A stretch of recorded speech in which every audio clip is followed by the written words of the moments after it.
আসসালামু আলাইকুম। আমি মোহাম্মদ আবু শাহিন, সহকারী অধ্যাপক, অর্থনীতি বিভাগ, সরকারি মীর ইসমাইল হোসেন কলেজ, রাজারহাট। আজকে অনলাইন ক্লাস কার্যক্রমে আবার তোমাদের সামনে উপস্থিত হয়েছি। আজকে আমরা ব্যষ্টিক অর্থনীতির প্রথম অধ্যায়ের অর্থনৈতিক ব্যবস্থা নিয়ে আলোচনা করব। ইকোনমিক সিস্টেম ইংরেজিতে যেটাকে বলে, অথবা ইকোনমিক অল্টারনেটিভ ইকোনমিক সিস্টেম। তো বিভিন্ন দেশে অর্থনৈতিক কার্যক্রম কিভাবে পরিচালিত হয়, মানুষ সম্পদের প্রতি কিরূপ আচরণ করে, মূলত অর্থনৈতিক ব্যবস্থা তা নিয়ে আলোচনা করে। পৃথিবীতে সমস্যাগুলো একই রকম।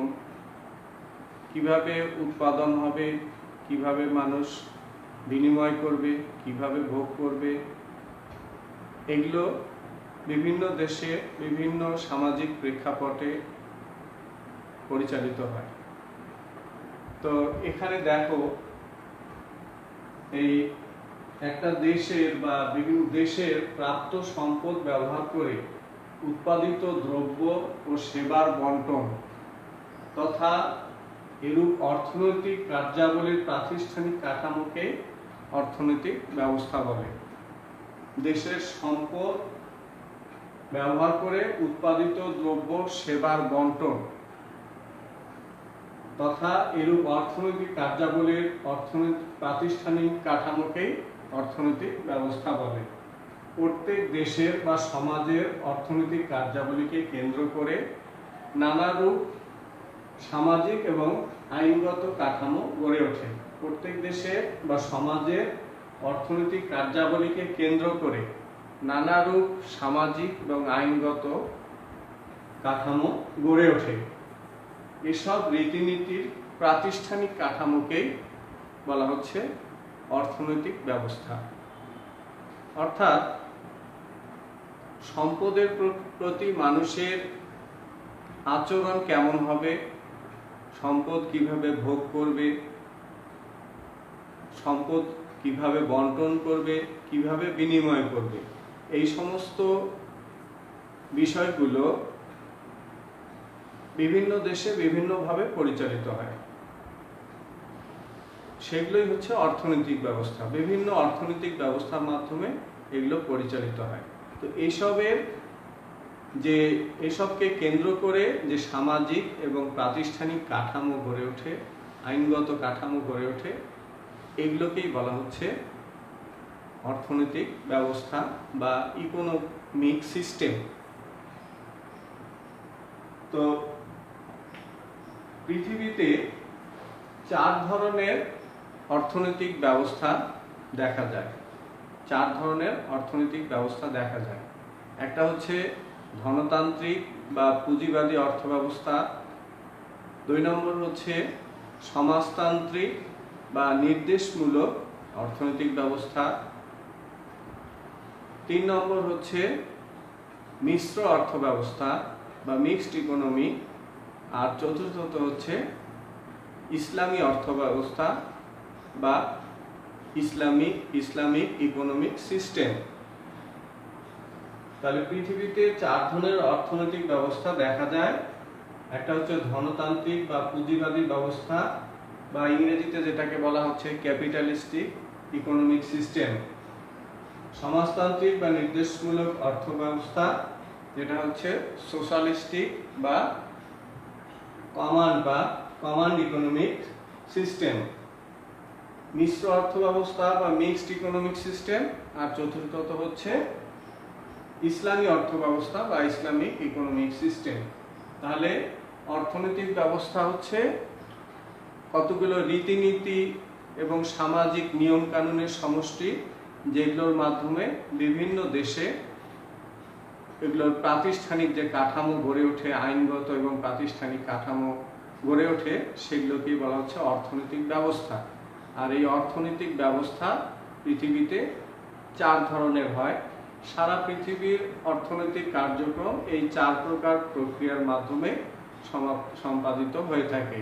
একটা হচ্ছে ধনতান্ত্রিক অর্থব্যবস্থা, আরেকটা হচ্ছে সমাজতান্ত্রিক অর্থব্যবস্থা, তৃতীয়ত হচ্ছে মিশ্র অর্থব্যবস্থা এবং চতুর্থত হচ্ছে ইসলামিক অর্থব্যবস্থা। তো আমরা আজকে ওই ধনতান্ত্রিক অর্থব্যবস্থা এবং সমাজতান্ত্রিক অর্থব্যবস্থা নিয়ে আলোচনা করব। তো ধনতান্ত্রিক অর্থব্যবস্থা কি? ধনতান্ত্রিক অর্থব্যবস্থা বা পুঁজিবাদী অর্থব্যবস্থাটা হচ্ছে এরকম একটা ব্যবস্থা যেখানে উৎপাদনের উপকরণগুলোর উপরে রাষ্ট্রীয় কোনো হস্তক্ষেপ থাকে না। তারপরে ওই অর্থব্যবস্থায় মানুষের সম্পদের মালিকানা থাকে এবং অবাধে ভোগের কার্যক্রম পরিচালিত হয়। এছাড়াও সেখানে বাজার প্রক্রিয়ার মাধ্যমে দাম ব্যবস্থা পরিচালিত হয়। তো এইরকম একটা অর্থব্যবস্থাকে ধনতান্ত্রিক অর্থব্যবস্থা বা পুঁজিবাদী অর্থব্যবস্থা বলা হয়। তাহলে এইভাবে আমরা বলতে পারি, ধনতান্ত্রিক যে অর্থব্যবস্থায় উৎপাদনের উপকরণগুলোর উপর কোনোরূপ সরকারি হস্তক্ষেপ থাকে না এবং উৎপাদন, বন্টন এবং ভোগের অবাধ স্বাধীনতা থাকে এবং যেখানে বাজার ব্যবস্থার মাধ্যমে দ্রব্যের দাম নির্ধারিত হয়, সেরূপ অর্থব্যবস্থাকে আমরা ধনতান্ত্রিক বা পুঁজিবাদী অর্থব্যবস্থা বলতে পারি। তাহলে ধনতন্ত্র বা পুঁজিবাদী অর্থব্যবস্থার সূত্রপাত হয় প্রথম ইউরোপের দেশগুলোতে প্রথম ধনতান্ত্রিক বা পুঁজিবাদী অর্থব্যবস্থা উৎপত্তি হয় এবং পরবর্তীতে সারা পৃথিবীতেই কিছু দেশ ব্যতীত সারা পৃথিবীতে ধনতান্ত্রিক অর্থব্যবস্থা ছড়িয়ে পড়ে। যেহেতু এখানে ব্যক্তি স্বাধীনতা আছে, উদ্যোগের স্বাধীনতা আছে, সম্পদের মালিকানা আছে, ব্যক্তিগত মালিকানা আছে, এই জন্য এই ব্যবস্থা মানুষের নিকট জনপ্রিয় হয়। অর্থনীতিবিদ অ্যাডাম স্মিথ এবং তার অনুসারীরা, যেমন ওই জে.এস. মিল, জন স্টুয়ার্ট মিল বা ওয়াকার, এনারা রিকার্ডো, এনার সমর্থক, এনারা এই পুঁজিবাদী অর্থব্যবস্থার সমর্থক। তারা বলেন যে মানুষের ব্যক্তিগত উদ্যোগের উপর রাষ্ট্র যদি হস্তক্ষেপ করে তাহলে উৎপাদন ব্যবস্থা ব্যাহত হয়। মানুষ নিত্য নতুন যে উৎপাদন করে থাকে মানুষের রুচি অনুযায়ী, সেগুলো ব্যাহত হয়। তো যাই হোক, তাহলে ইউরোপে প্রথম ধনতান্ত্রিক অর্থব্যবস্থার উদ্ভব হয় এবং অ্যাডাম স্মিথ এবং তার অনুসারীরা এই তত্ত্বের, এই ব্যবস্থার সমর্থক। তো ধনতান্ত্রিক অর্থব্যবস্থা তাহলে আমরা জানলাম যে যেখানে উৎপাদনের উপকরণগুলোর ব্যক্তিগত স্বাধীনতা থাকে এবং উৎপাদন, বন্টন ও ভোগের ক্ষেত্রে কোনোরূপ রাষ্ট্রীয় হস্তক্ষেপ থাকে না এবং যেখানে বাজার ব্যবস্থার মাধ্যমে দ্রব্যের দাম নির্ধারিত হয়, এরূপ অর্থব্যবস্থাকে ধনতান্ত্রিক অর্থব্যবস্থা বলা হয়। তো ধনতান্ত্রিক অর্থব্যবস্থার অনেকগুলো বৈশিষ্ট্য আছে, সেগুলো আমরা আলোচনা করব। দেখো যে ধনতান্ত্রিক অর্থব্যবস্থা বা পুঁজিবাদী অর্থব্যবস্থার বৈশিষ্ট্যগুলো এরকম যে পুঁজিপতি এবং শ্রমিক শ্রেণীর উপস্থিতি, পুঁজিপতি এবং শ্রমিক শ্রেণীর উপস্থিতি একটা বৈশিষ্ট্য। 2 নম্বর, বৃহদায়তন উৎপাদন ব্যবস্থায় উৎপাদন পরিচালিত হয়। তৃতীয়ত, সামাজিক শ্রম বিভাগের সর্বোচ্চকরণ সেখানে সম্ভব হয়। চতুর্থত, একক উদ্যোগে উৎপাদন ব্যবস্থা পরিচালিত হয়। পঞ্চমত, সম্পদের ব্যক্তি মালিকানা থাকে। তারপরে উদ্যোগের স্বাধীনতা বা সরকারি হস্তক্ষেপের অনুপস্থিতি থাকে। ভোক্তা সার্বভৌমত্ব বজায় থাকে। স্বয়ংক্রিয় দাম ব্যবস্থায় বাজার ব্যবস্থা পরিচালিত হয়।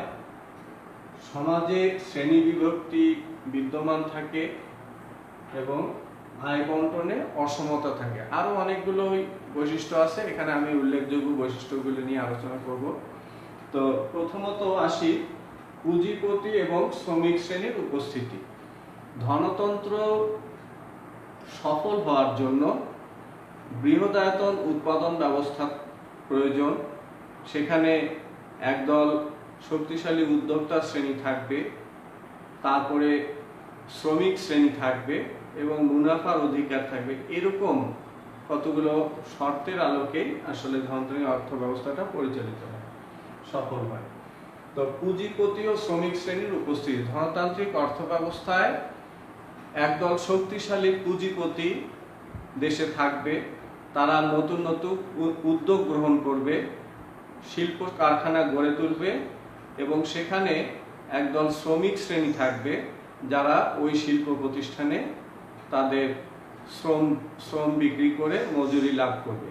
তাহলে ধনতান্ত্রিক অর্থব্যবস্থার প্রথম বৈশিষ্ট্য হচ্ছে সেখানে একদল পুঁজিপতি এবং শ্রমিক শ্রেণী বিদ্যমান থাকবে। দ্বিতীয়ত বৃহদায়তন উৎপাদন ব্যবস্থা। সেখানে উৎপাদন প্রতিষ্ঠানগুলো হবে বড় বড় শিল্প প্রতিষ্ঠান ব্যক্তিগত উদ্যোগে গড়ে উঠবে। বৃহদায়তন উৎপাদন ব্যবস্থার মাধ্যমে উৎপাদন পরিচালিত হবে এবং সেখানে রাষ্ট্রের কোনো হস্তক্ষেপ থাকবে না। ব্যক্তি নিজেই উদ্যোগ গ্রহণ করবে এবং বৃহদায়তন শিল্প প্রতিষ্ঠা করবে এবং শ্রমিকরা সেখানে শ্রম বিক্রি করবে। তাহলে বৃহদায়তন উৎপাদনের মাধ্যমে সেখানে উৎপাদন ব্যবস্থা পরিচালিত হবে, যার ফলে দেখা যায় যে নিত্য নতুন বড় বড় শিল্প কারখানা গড়ে ওঠে এই পুঁজিবাদী বা ধনতান্ত্রিক অর্থ ব্যবস্থায়। 3 নম্বর সামাজিক শ্রম বিভাগের সর্বোচ্চকরণ। সামাজিক অর্থাৎ দেখা যায় যে এক একজন মানুষ বা এক এক এলাকার মানুষ বিশেষ বিশেষ ক্ষেত্রে পারদর্শী হয়। দেখা যায় যে কোনো একটা কাজ কেউ 1 ঘন্টায় করতে পারে, কেউ 10 মিনিটে করতে পারে, কেউ আধ ঘন্টায় করতে পারে। তাহলে দেখা যায় যে এগুলো হচ্ছে দক্ষতার বিষয়। একই কাজ অনেকদিন ধরে করতে করতে সেই বিষয়ের উপরে অনেকে দক্ষ হয়ে ওঠে। তো এই জন্য এই পুঁজিবাদী অর্থ ব্যবস্থায় এই সামাজিক শ্রম বিভাগের সর্বোচ্চকরণ হয়, অর্থাৎ যে যে বিষয়ে পারদর্শী হয় সে সেই বিষয়ে কর্মসংস্থান করতে পারে এবং এতে করে দক্ষতা অনুযায়ী শ্রমের নিয়োগ ঘটে, যার ফলে উৎপাদনটা সর্বোচ্চ পর্যায়ে পৌঁছতে পারে। এতে করে ওই শ্রমিক যেমন আর্থিকভাবে লাভবান হতে পারে মজুরির মাধ্যমে, আবার ওই পুঁজিপতি বা পুঁজিবাদী যে উদ্যোক্তা তিনি নিজেও অনেক সম্পদের মালিক হতে পারে। তাহলে এখানে দক্ষতা অনুযায়ী শ্রমের নিয়োগ ঘটে, অর্থাৎ শ্রমের সর্বোচ্চ সামাজিকীকরণ হয়, শ্রম বিভাগের সর্বোচ্চকরণ সম্ভব হয়। তারপরে একক উদ্যোক্তা। পুঁজিপতিরা তার কর্মকাণ্ডের জন্য যেহেতু কারো কাছে জবাবদিহি করতে হয় না, তারা নিজেরাই তাদের ইচ্ছে মতো যেখানে তাদের মুনাফা হবে বেশি সেই ধরনের ওই উৎপাদন প্রতিষ্ঠান গড়ে তোলে। তো এটা হচ্ছে একক উদ্যোগে তারা এরকম উৎপাদন প্রতিষ্ঠান গড়ে তোলে। তারপরে সম্পদের ব্যক্তি মালিকানা। পুঁজিবাদী অর্থব্যবস্থার আরেকটা বৈশিষ্ট্য হচ্ছে এখানে সম্পদের ব্যক্তি মালিকানা থাকে, অর্থাৎ এখানে রাষ্ট্র কোনরূপ হস্তক্ষেপ করে না।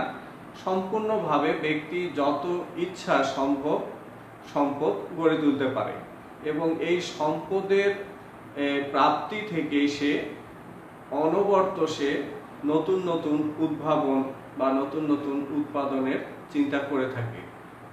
তাহলে এখানে যে যত খুশি সম্পদ রাখতে পারে, সম্পদের মালিক হতে পারে, এখানে রাষ্ট্রের কোনরূপ হস্তক্ষেপ থাকে না। তারপরে উদ্যোগের স্বাধীনতা বা সরকারি হস্তক্ষেপের অনুপস্থিতি। এখানে পুঁজিবাদী অর্থব্যবস্থায় যেখানে একজন উদ্যোক্তার বা শিল্পপতির লাভ হবে, মুনাফা হবে, সে সেই ধরনের উৎপাদন করবে। এখানে নীতি নৈতিকতার কোনো ব্যাপার থাকে না। যেমন আমরা জানি যে মদ উৎপাদন ক্ষতিকর, মদ একটা সামাজিকভাবে নেশা জাতীয় দ্রব্য এবং এটা ক্ষতিকর, কিন্তু যারা মদ আসক্ত তারা কিন্তু এটা মূল্য দিয়েই ক্রয় করে। তো এই জন্য তাদের কি থাকে যে উদ্যোগের স্বাধীনতা বা সরকারের সমাজে লাভ মানে লোকসান, ক্ষতি, ন্যায় অন্যায় এসব বিবেচনা করা হয় না। উদ্যোগ যে যেখানে মুনাফা অর্জন করতে পারবে সে সেই ধরনের উদ্যোগ নিতে পারে। এখানে রাষ্ট্রের কোনো রকম হস্তক্ষেপ করে না। তারপরে ভোক্তার সার্বভৌমত্ব। পুঁজিবাদী বা ধনতান্ত্রিক অর্থব্যবস্থার একটা বৈশিষ্ট্য হচ্ছে ভোক্তার সার্বভৌমত্ব। ভোক্তাই এখানে সম্রাট, অর্থাৎ তার রুচি, পছন্দ, ইচ্ছা ভোক্তার ইচ্ছা মতো গ্রহণ করতে পারে, যে কোনো দ্রব্য ভোগ করতে পারে। এখানে যেহেতু কোনো নিয়ন্ত্রণ আরোপ করা হয় না, এই জন্য ভোক্তা এখানে বলা হচ্ছে সম্রাট। পুঁজিবাদীর সমাজ ব্যবস্থায়, অর্থ ব্যবস্থায় ওই ভোক্তা হচ্ছে সম্রাট। সে যা পছন্দ করবে উৎপাদনকারীরা তার পছন্দ, রুচি, অভ্যাসের দিকে খেয়াল করে উৎপাদন করে। এখানে কেউ কোনো বাধার সৃষ্টি করে না। তারপরে স্বয়ংক্রিয় দাম ব্যবস্থা। পুঁজিবাদী অর্থব্যবস্থার একটা অন্যতম গুরুত্বপূর্ণ বৈশিষ্ট্য হচ্ছে স্বয়ংক্রিয় দাম ব্যবস্থার মাধ্যমে এই বাজারের দাম নির্ধারিত হয় কোনো দ্রব্যে। এখানে কোনো রকমের কেউ হস্তক্ষেপ করে না। এটা বলা হচ্ছে, অ্যাডাম স্মিথ এটাকে বলছেন যে এটা হচ্ছে বাজারের অদৃশ্য হাতের কারসাজি। অর্থাৎ এখানে আমি একটা ছোট চিত্র দিয়েছি, এখানে খেয়াল করো যে চাহিদা রেখা, এটা হচ্ছে আমরা ওএক্স অক্ষে দ্রব্যের পরিমাণ এবং লম্ব অক্ষে, ভূমি অক্ষে দ্রব্যের পরিমাণ এবং লম্ব অক্ষে দ্রব্যের দাম পরিমাপ করি।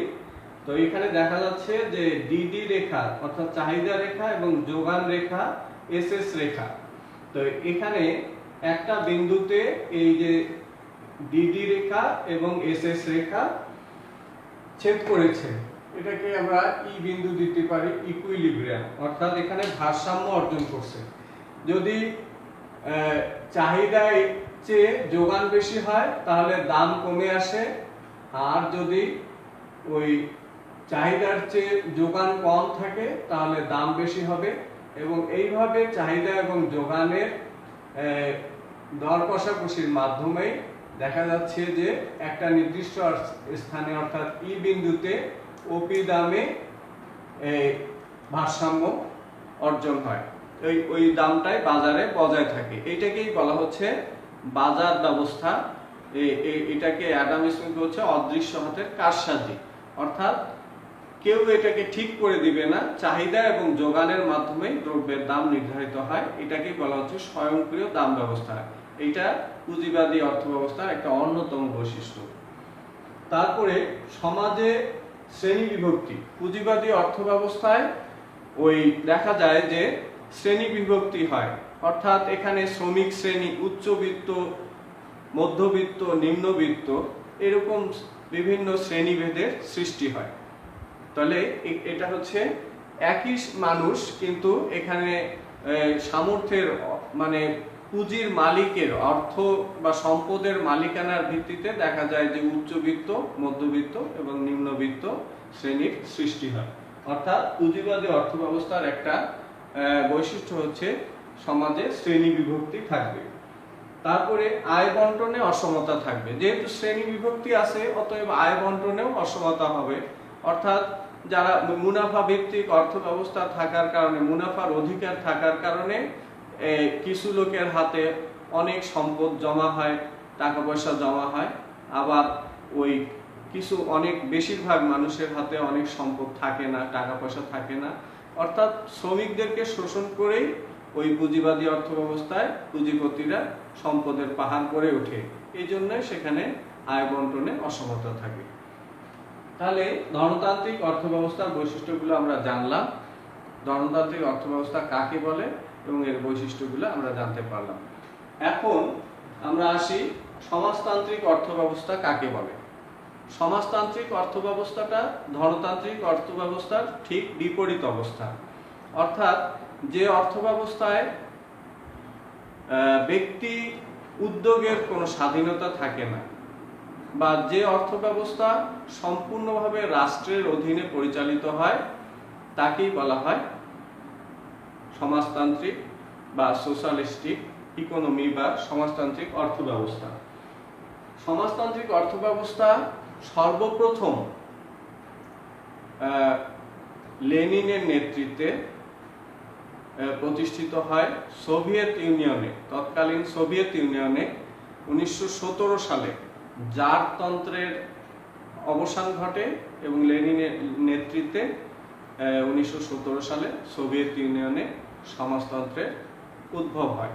এরপরে চীনে মাও সেতুং যে ছিলেন, মাও সেতুং এর নেতৃত্বে চীনও এই সমাজতান্ত্রিক অর্থনীতি গড়ে তোলে। এছাড়া পূর্ব ইউরোপের দেশগুলোতে যেমন পোল্যান্ড, তারপরে বুলগেরিয়া, এরকম অন্যান্য দেশগুলোতে, পূর্ব ইউরোপের দেশগুলোতে ওই সমাজতান্ত্রিক অর্থব্যবস্থা গড়ে ওঠে।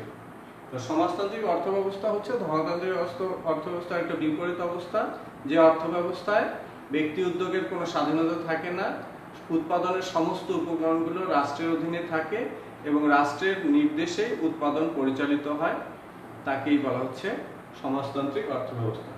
সমাজতান্ত্রিক অর্থব্যবস্থার বৈশিষ্ট্যগুলো এরকম: রাষ্ট্র কর্তৃক সকল সিদ্ধান্ত গ্রহণ করা হবে।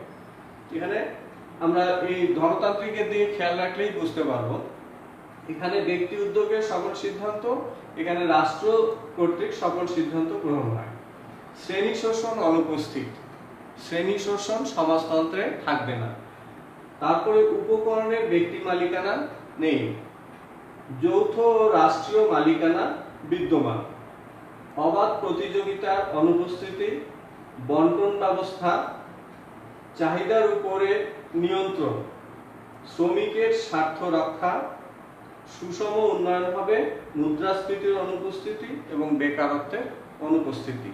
তাহলে এইরকম বৈশিষ্ট্যগুলো সমাজতান্ত্রিক অর্থব্যবস্থার দেখা যায়। অর্থাৎ ধনতান্ত্রিক অর্থব্যবস্থার বিপরীত অবস্থাগুলোই হচ্ছে সমাজতান্ত্রিক অর্থব্যবস্থার বৈশিষ্ট্য। তাহলে রাষ্ট্র কর্তৃক সকল সিদ্ধান্ত গ্রহণ, উৎপাদন কতটুকু করা হবে, কিভাবে বিনিময় হবে, বন্টন হবে কাদের মধ্যে, সমস্ত কিছু সিদ্ধান্ত রাষ্ট্র এককভাবে গ্রহণ করে। এখানে একটা কেন্দ্রীয় পরিকল্পনা কর্তৃপক্ষ থাকে, তারাই মানুষের কি কি প্রয়োজন, কিভাবে উৎপাদন হবে, কিভাবে বন্টন হবে, কিভাবে বিনিময় হবে, সেগুলো এককভাবে সিদ্ধান্ত গ্রহণ করে থাকে। শ্রেণী শোষণ এখানে অনুপস্থিত, যেহেতু রাষ্ট্রের অধীনে উৎপাদন ব্যবস্থা পরিচালিত হয় এবং ব্যক্তি মালিকানার সম্পদ রাখার কোনো সুযোগ নাই। এই ব্যক্তি মালিকানার থেকেই কিন্তু সম্পদের লালসা, লোভ লালসা সৃষ্টি হয়। তো যেহেতু ব্যক্তির কোনো সম্পদ রাখার অধিকার নাই, এই জন্য সেখানে ওই দেখা যায় যে শ্রেণী শোষণেরও কোনো ব্যবস্থা থাকে না। রাষ্ট্র সবাইকে সমান দৃষ্টিতে দেখে। উপকরণের ব্যক্তি মালিকানা নেই, উপকরণগুলো কোনো ব্যক্তি মালিকানায় থাকবে না, সমস্ত উপকরণগুলো উৎপাদনের রাষ্ট্রের অধীনেই থাকবে। তারপরে যৌথ রাষ্ট্রীয় মালিকানা বিদ্যমান, বড় বড় এই সমাজতান্ত্রিক অর্থব্যবস্থায় বড় বড় শিল্প প্রতিষ্ঠান, সামাজিক প্রতিষ্ঠান, এগুলো রাষ্ট্রের মালিকানায় থাকে। তবে সেখানে কিছু ভূমি ক্ষুদ্র পরিসরে সামাজিক মালিকানায় দেয়া হয়। ছোট ছোট ভূমি বা সমাজ, এগুলো ওই সামাজিক মালিকানায় থাকতে পারে, ব্যক্তিগত ইয়াতে থাকতে পারে। তো এই জন্য যৌথ রাষ্ট্রীয় মালিকানা সেখানে বিদ্যমান থাকে। অবাধ প্রতিযোগিতার অনুপস্থিতি, ধনতান্ত্রিক অর্থব্যবস্থায় যেমন ব্যক্তি উদ্যোগের স্বাধীনতা থাকায় এবং মুনাফা অর্জনের সুযোগ থাকায় যে যা খুশি উৎপাদন করতে পারে, এবং এইটা করতে যে মুনাফার লোভে অনেকে অনেক বেশি উৎপাদন করে ফেলে, কিন্তু এই সেখানে ওই জন্য তীব্র প্রতিযোগিতার সৃষ্টি হয়। কিন্তু সমাজতান্ত্রিক অর্থব্যবস্থায় যেহেতু রাষ্ট্রই সবকিছু চাহিদা যোগান এগুলো নিয়ন্ত্রণ করে। এই জন্য সেখানে কোনো রকমের অবাধ প্রতিযোগিতা থাকে না। এই জন্য এটা এখানে অবাধ প্রতিযোগিতার অনুপস্থিতি, এটা একটা বৈশিষ্ট্য। তারপরে বন্টন ব্যবস্থা সম্পূর্ণভাবে রাষ্ট্রের নিয়ন্ত্রণে থাকে। রাষ্ট্র এখানে দেখা যায় যে শ্রমিকদেরকে বেশি প্রাধান্য দেয়, অর্থাৎ যে বেশি উৎপাদন করতে পারবে, যার দক্ষতা আছে, রাষ্ট্র তাদেরকেই বেশি সুযোগ সুবিধা দিয়ে থাকে। তাকে তার উচ্চ নিম্ন বংশ বা তার অন্য কোনো যোগ্যতা দেখা হয় না, বরং সে যে যত উৎপাদন করতে পারে সে তার স্বার্থটাই দেখা হয় এবং বন্টন ব্যবস্থাটা সুষম হয়, অর্থাৎ যার যতটুকু প্রয়োজন সেইভাবে বন্টনটা রাষ্ট্র কর্তৃক হয়ে থাকে। তারপরে চাহিদার উপরে নিয়ন্ত্রণ। আমরা ধনতান্ত্রিক অর্থ ব্যবস্থায় দেখছি যে অনেক ক্ষতিকর জিনিস উৎপাদন হয় এবং সেখানে মুনাফা করা হয়। তো এখানে বা অনেক রকমের আমরা ধনতান্ত্রিক অর্থ ব্যবস্থায় দেখি যে শপিং মল গড়ে ওঠে, বিলাসবহুল হোটেল গড়ে ওঠে। এই সমস্ত মানুষের রুচির দিকে খেয়াল রেখেই উদ্যোগের স্বাধীনতা যেহেতু থাকে, ভোগের স্বাধীনতা থাকে, সেই জন্য এগুলো গড়ে ওঠে। কিন্তু সমাজতান্ত্রিক অর্থ ব্যবস্থায় এগুলোর কোনো সুযোগ নাই। সেখানে রাষ্ট্র কর্তৃক মানুষের ন্যূনতম মৌলিক চাহিদা যেগুলো সেগুলো পূরণের দিকেই রাষ্ট্র বেশি নজর দেয়। এই জন্য এখানে চাহিদার উপরে নিয়ন্ত্রণ আরোপ করা হয়। এখানে যে যা খুশি তাই ভোগ করতে পারে না, ওই জন্য উৎপাদনও কেউ ওইরকম ভাবে করতে পারে না। এখানে চাহিদার উপরে পূর্ণ নিয়ন্ত্রণ রাষ্ট্র কর্তৃক করা হয়। তারপরে শ্রমিকদের স্বার্থ রক্ষা করা হয়। শ্রমিকদেরকে যে সমস্ত শ্রমিক দক্ষ, যারা বেশি কাজ করতে পারে, তাদেরকে রাষ্ট্রীয়ভাবে নানান রকম সুযোগ সুবিধা দেওয়া হয়, বেশি মজুরি দেওয়া হয়। এটা শ্রমিকদের দক্ষতার কারণে হয়ে থাকে। এবং সমাজতন্ত্রে